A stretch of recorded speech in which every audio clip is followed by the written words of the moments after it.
우리 장관님, 그리고 시간이 되면은 교육부에 질문을 하도록 그래 하겠습니다. 기재부 차관님, 네. 이 집중이 차관님한테 집중이 될 수밖에 없는데 민생 회복 소비 쿠폰 사업 전 국민에게 지원하는 사업 맞죠? 네, 맞습니다.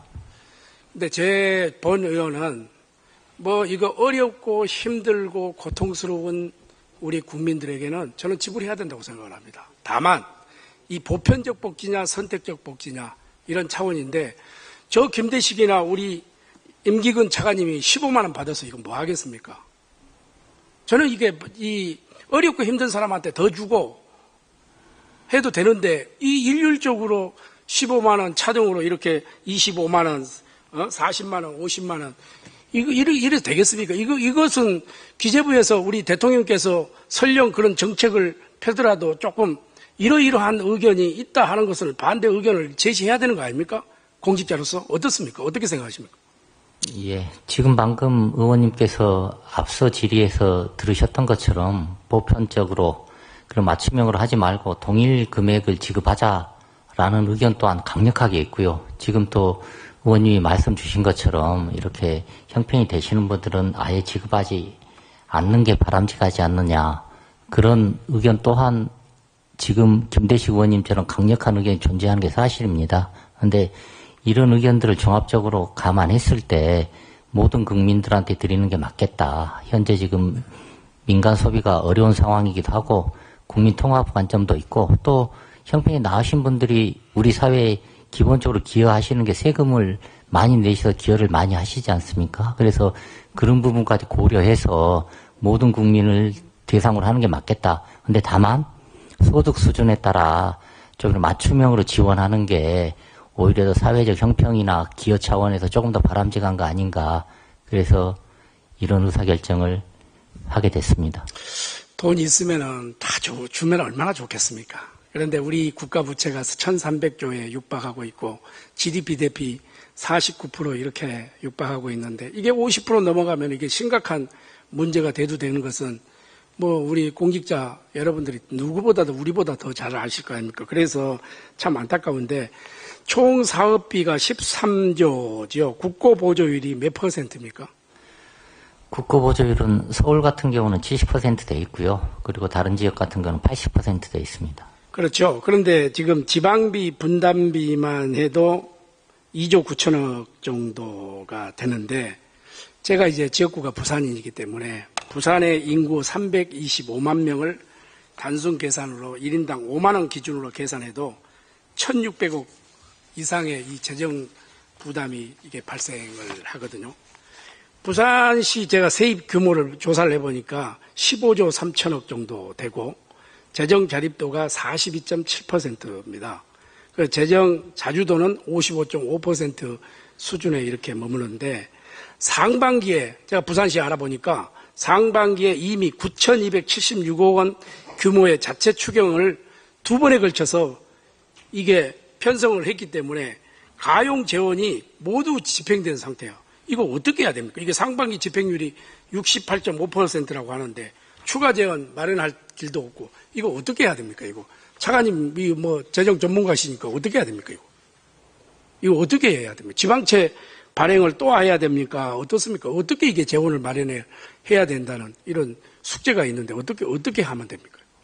예, 여기 지자체별로는 지금 세부적인 사항을 행정안정부에서 적극적으로 나서가지고 각 지자체하고 지금 협의를 하고 있고요. 그리고 일단 재정안정화기금 그리고 쓰이지 않는 자금 이런 것들을 우선적으로 사용할 거고요. 그리고 저희가 또 혹시라도 지방채를 발행하시게 되면 지방채 소화에 대한 부담을 덜어드리기 위해서 이번 추경안에 지방채를 인수하는 자금도 한 1조 원가량 이렇게 반영을 했습니다. 그리고 저희도 지방재정 어려움을 충분히 이해하고 있고요. 근데 이제 지금 지방재정의 지속 가능성도 중요하고 또 중앙정부 지속 가능성도 중요하고요. 그것보다 더 중요한 거는 현장에 있는 국민 삶을 지키는 거, 지역 경제를 지키는 거, 지역민 삶을 여기 지키는 게 더 우선이겠다라고 판단을 했습니다. 지난번에 보니까 이 KDI에서 나온 자료 보니까 그렇게 실질적인 효과가 없던데 그것도 지금 다 검토하신 거죠? 예, 효과가 없다라고 된 거는 아니고요. 효과가 좀 많다라고 분석된 게 있고, 효과가 그것만큼 많지 않을 수 있다라고 분석된 게 있습니다. 하지만 저희 나라 사례도 그렇고 미국의 사례를 보더라도 코로나19는 비대면이었는데 지금은 대면이니 그때보다는 효과가 높을 걸로 판단이 되고요. 그리고 지금 전반적으로 내수가 지금 침체 상황 아닙니까? 그래서 그런 걸 감안했을 때 그때보다는 더 효과가 높아질 수 있겠다. 이렇게 전체적으로 판단을 하고요. 또 그 효과를 높이기 위해서 소득 수준에 따라서 맞춤형으로 지원하고요. 그리고 조기 지급할 수 있는 2마리 토끼를 잡기 위해서 제도 설계를 했습니다. 기재부도 고민이 있겠지만은 우리 국민의힘에서 정권을 잡았을 때는 뭐 재정 건전성이 그렇고 이렇게 극구 반대하더만 정권이 바뀌니까 아주 속전속결로 누가 뭐 빛의 속도라는데 빛의 속도처럼 이렇게 추진을 하는 거 보고 참 놀랬다 이렇게 생각하고 부산 같은 경우에 기초수급자가 26만 6천 명입니다. 이게 인구 대비 지방비 부담이 현저히 이제 커질 수밖에 없는데 좀 우리하고 비슷한 세입 규모를 가진 강원도하고 비교할 때도 이 차상위 수급자 수가 2.5배 이상 이게 아주 불균형이 심각한데 국가 정책의 협조, 이 선제적으로 이게 재정을 좀 추진해야 되는데 참 걱정이 앞서서 제가 우리 차관님한테 이렇게 질문을 드리는 겁니다.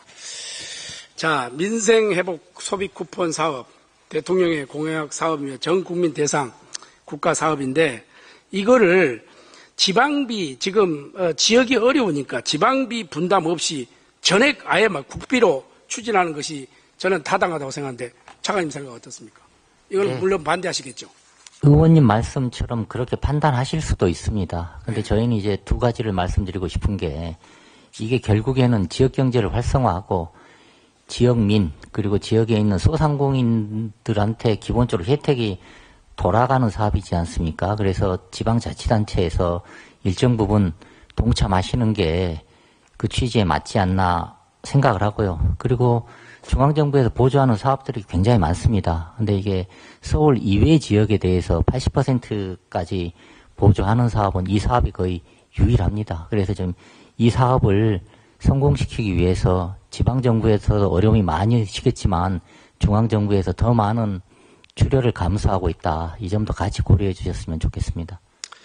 그리고 차관님, 이번에 그 정부가 2차 추경을 통해서 7년 이상 연체된 5천만 원 이하의 무담보 개인 채무에 대해서 일괄 소각을 하죠. 네. 그런데 상환 능력이 없고 파산 조치 불가능한 장기 채무자 지원하겠다는 취지는 저도 일부는 공감을 합니다. 그러나 이번 조치에 대해서 몇 가지 좀 심각한 문제가 제기가 되고 있는데 제가 몇 가지 이야기해 보겠습니다. 첫째, 물론 여러 가지 발표도 하셨고 고민도 했는데 성실하게 빚을 상환해온 국민이 지난 5년간 361만 명, 이들이 갚은 채무액이 1조 원을 넘는 상황에서 일정 기준 없이 일괄 탕감한다? 형평성 논란이 피하기 어렵다고 보는데 이 부분은 충분하게 정부에서도 설명하고 여기 때 대처를 하고 있는 거죠. 네. 돈 갚으면 손해다. 이런 네. 이런 말씀이 사실이 아니고요. 그리고 이번에 특별히 지원하시는 분들과 무분별하게 지원하지 않습니다. 절대 저희가 1년간 철저하게 상환 능력이 없는 게 확실한지 재산도 보고 소득도 보고 심지어 차량까지 다 볼 겁니다. 그리고 이게 성실하게 상환하신 분들에 대해서는 별도로 정부에서 원금 상환 기간을 연장을 한달지 아니면 이자율에 대해서 혜택을 드릴 수 있는 그런 방안도 이번에 동시에 추경 예산안에 포함되어 있습니다. 그리고 두 번째, 뭐 다 그런 건 아닙니다. 이건 뭐 다 그렇다는 건 아닌데 도박을 하고 술 먹고 유흥가 또 쓰고 돈 쓰고 이렇게 해서 빚 못 갚겠다. 뭐 속된 말로 배째라 이렇게 버티고 있는 사람들, 이게 국민적 도덕적 해이가 발생할 우려가 굉장히 큰데 이런 거는 또 어떻게 찾아낼 수가 있습니까? 차관 그런 부분까지 1년 동안 철저하게 저희가 심사를 하도록 하겠습니다. 그리고 이제 세 번째가 심각한 문제는 이 국적조차 확인할 수 없는 외국인 채무, 이거 파악을 하고 계십니까? 국적조차 확인할 수 있는 외국인 채무까지는 제가 내용을 잘 파악하지 못하고 있습니다. 혹시 양해해 주시면 금융위원회 캔코 자산관리공사 캔코를 통해서 확인한 자료에 탕감 대상자 중에서 외국인이 약 2천만 명에 달하는데 이들이 보유한 채무 총액이 182억에 이렇게 달합니다. 이거 뭐 외국인 채무자에게 우리 세금을 투입해가지고 소각해 주는 거, 이거 민생 회복에 설명하는데 이게 굉장히 납득하기 어려워요. 그렇지. 외국 국적을 가지고 계신 분은 기본적으로 대상이 안 되는 걸로 알고 있고요. 저희 국민의 배우자나 아니면은 영주권자 이런 분들만 기본적으로 해당이 될 것 같은데 조금 더 상세한 내용은 요거 상세하게 예. 지금 확인 한번 해줄 필요가 있다 이렇게 생각을 합니다. 우리 김병환 금융위원장께서도 국적은 아직 확인이 안 됐다. 외국인 지원 기준을 다시 들여다보겠다. 이렇게 답변하신 적 있죠, 위원장님? 예, 상임위에서 말씀드린 내용은 예. 그 말씀 주신 대로 지금 저희 파악한 2,000명의 하나 정도가 지금 그 외국인 국적이라기보다도 이제 영주권을 가지고 있거나 하는 이제 배우자거나 하는 게 파악이 되는데 현재 새 출발 기금의 경우에는 조금 폭넓게 저희들이 채무조정 대상으로 넣고 있습니다. 그런데 이번에는 소각을 하는 부분이기 때문에 좀 엄격히 봐야 되지 않겠냐 하는 관점으로 저희들 한번 다시 들여다보겠습니다. 네, 예, 우려스러워서 엄격하게 한번 들여다볼 필요가 있다 하는 측면에서 말씀을 드렸고, 또 내년에 같은 조건에 해당하는 6년 장기 연체자만 48만 명, 그리고 채무 규모만 5조 4천억. 이거 어느 정도 맞습니까, 위원장님? 제가 그 숫자까지는 정확하게 파악을 못하고 있습니다. 아마 뭐 어느 정도 그런 부분이 있을 겁니다. 그런데 저희들이 이런 조치를 할 때 늘 고민이 기간을 정하고 자르면은 거기에 임박하거나 하는 그런 문제를 피하기가 굉장히 어렵습니다. 그래서 그 저희들 생각으로는 그 대상이 되지 않는 부분이라 하더라도 이번에 안 되더라 하더라도 기존의 신용회복위원회에서 뭐 굉장히 어려우신 분한테는 95%까지 거의 감면하는 프로그램도 있습니다. 그래서 그런 부분들을 활용할 수 있지 않을까 생각을 합니다. 이게 나쁜 선례로 남을 수가 있기 때문에 이번 기회에 또 점검할 필요가 있고 충분하게 이거에 대처를 해야 된다 이렇게 생각해서 말씀을 드렸고요. 자, 우리 박상호 장관님. 네, 국토부 장관입니다. 우리 오랫동안 고생하시는데 장관님. 가덕도 신공항 예. 나올 때마다 머리 아프시죠? 예, 지금 큰 책임감을 느끼고 있습니다. 예. 이거 하는 겁니까? 안 하는 겁니까? 당연히 하는 겁니까? 당연히 하는 거고요. 당연히 해야 되겠죠. 예.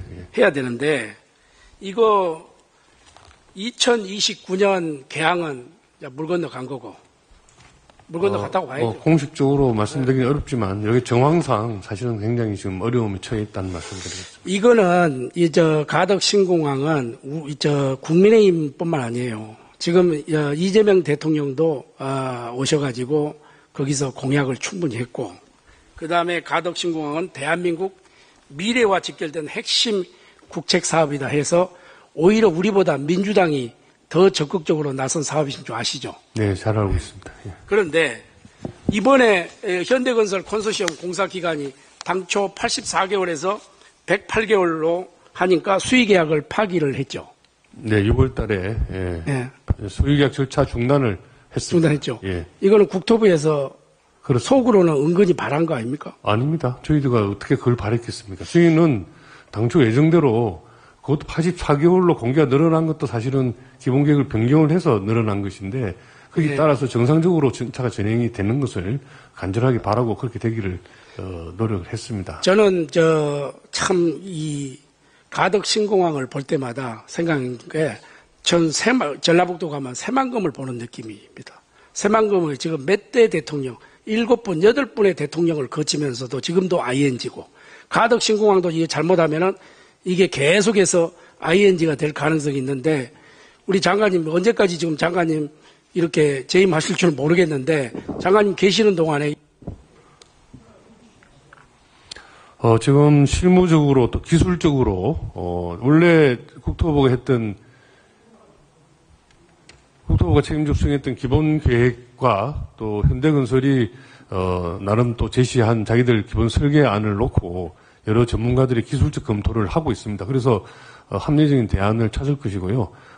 사실은 이게 이쪽을 맞추면 저쪽이 틀어지고 뭐 이런 여러 가지 뭐랄까 선택의 문제가 좀 놓여 있는 것이기 때문에 뭐 제가 여러분 말씀 제가 이 자리 동안에 결단을 내기는 어렵고 다만 여러 가지 객관적인 팩터들을 확인을 해서 이 새 정부가 시스템이 갖춰지면 여러 가지 의견 수렴 절차를 거쳐서 합리적인 결정을 할 수 있도록 최선을 다해서 지금 준비할 요령으로 있습니다. 네.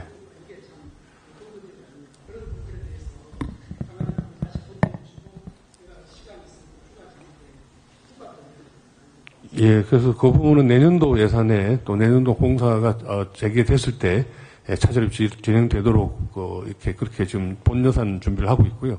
그렇게 감액된 돈이 뭐 조그만 또 이 다른 SOC 사업에 충분히 또 쓸 수 있도록 그렇게 중요한을 마련했다는 말씀을 드리겠습니다.